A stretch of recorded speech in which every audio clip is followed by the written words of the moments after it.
Welcome to After the Rain, a storytelling podcast from Playa Lakes Joint Venture. These are the voices stewarding the land and the stories that surface after the rain. For generations, the story of agriculture in eastern New Mexico was written by water. Groundwater fueled irrigation, families built farms, communities grew around the promise that if you worked hard enough, the land would provide.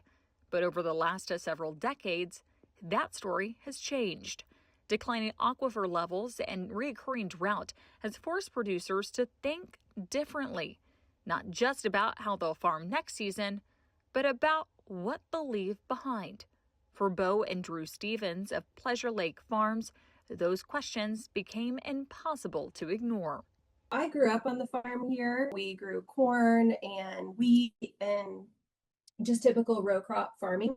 I always knew I wanted to stay in agriculture, but didn't know exactly what that would look like. Our farming operation growing up wasn't going to be big enough to really support two families long term. So just didn't know what that would look like.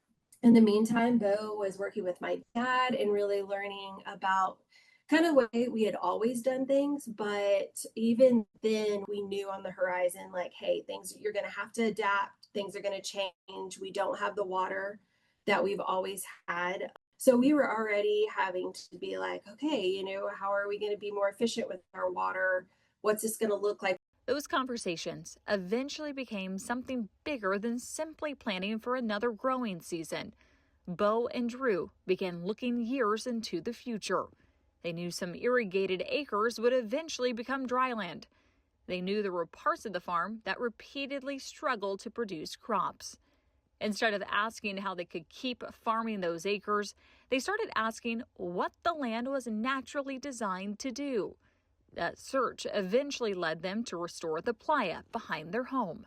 Anybody who has a playa recognizes the lack of ability to raise cultivated crops there many years. Not every year. Some years, your best part of your crop is in that playa, and you recognize that. But I think if you farm around these playas long enough, you recognize you're fighting an uphill battle. And so the way that we kind of came to our conclusion was, one, sure, we already wanted to do grass because we saw that cultivation was really struggling and it was hard to hold the soil between crops. But really, I look at it as less money spent in the long run, because each year that I'm plowing, spraying, planting, and not getting a crop off of that is a year that is just money down the drain.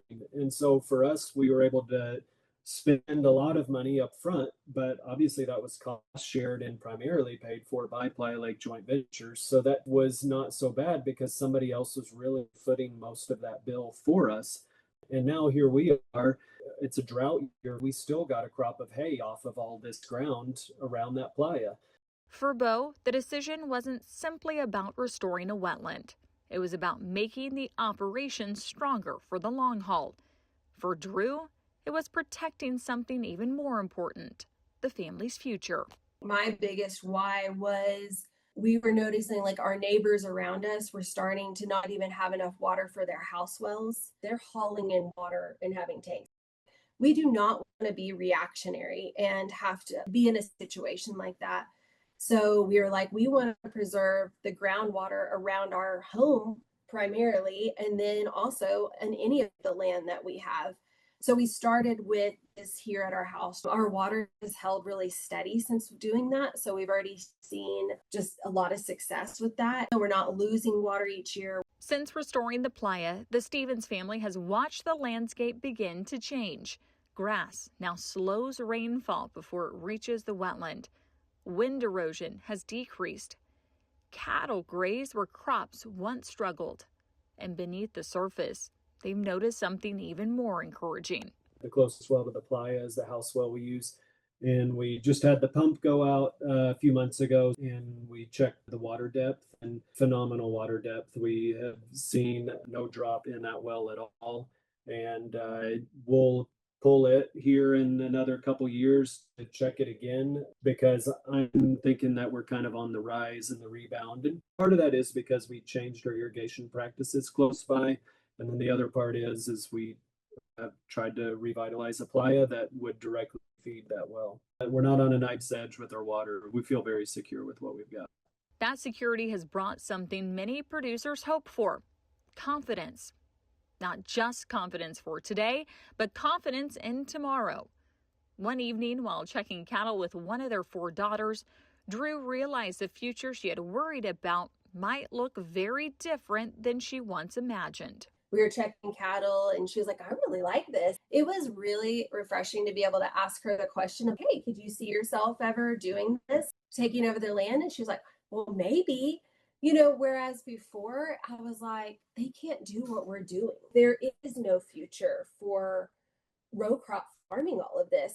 I couldn't really see a good future for them before. And now it's like, okay, this is going to be there. Like, this is going to continue to grow. And they have opportunity within that. That moment changed everything, because a legacy isn't simply passing land from one generation to the next. It's making sure the next generation still has the opportunity to choose agriculture. For Bo and Drew, restoring a playa was never just about water. It was about creating possibilities. We don't claim to have a playbook of how to transition to a future without irrigation. It's difficult. We all have to navigate it in our own ways because every farm and every piece of land is different. I would just want to give some level of hope that there are ways to evolve and to transform, and to not just watch your farm die, sell the land off, or have no hope of how to move forward. I'm not saying it's going to be seamless or perfect. It's not easy, but I just love the idea that people could see a path forward.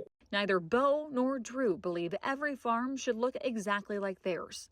Every operation is different. Every producer faces unique challenges. But they do believe in one thing: no one should have to figure those challenges out alone. One of my biggest things is talking about the partnerships that you form, and they truly are like partners with you, whether it's the Soil and Water Conservation Service or whether it's the Playa Lake Joint Venture or Ducks Unlimited. There are people and programs out there fighting for you just as much as you are fighting for your operation. And that feels really good. As the story of water continues to change across eastern New Mexico, the Stevens family believes the future won't belong to those who simply keep doing things the way they've always been done. It will belong to those willing to adapt, to ask hard questions, and to leave the land better than they found it. In no way, shape, or form am I saying stop irrigating altogether, but just run a cost analysis to see when it makes sense for you. Because for us, we found there's definitely a threshold. When the water gets below a certain level of production, just quit while you're ahead. We irrigate, but run the numbers on when it makes sense to irrigate and when it doesn't. Because I think more often than not, we can find times where we're irrigating with no return. We're just doing it because it's how we've always done it. And we don't see another option. And I think when you start looking at different programs and options of how to use your land, you can see pathways forward where you don't have to just try and squeeze every last drop out. Don't be reactionary to these things. Plan ahead and go back to what the land is best used for. You have options out there instead of, I have one chance of this dry land crop, maybe making it every 5 to 6 years. If you can transition a little bit at a time, it's a lot easier than trying to do it all at once. If you can look at your land and be like, okay, let's start with it piece by piece, it really can help you transition your operation.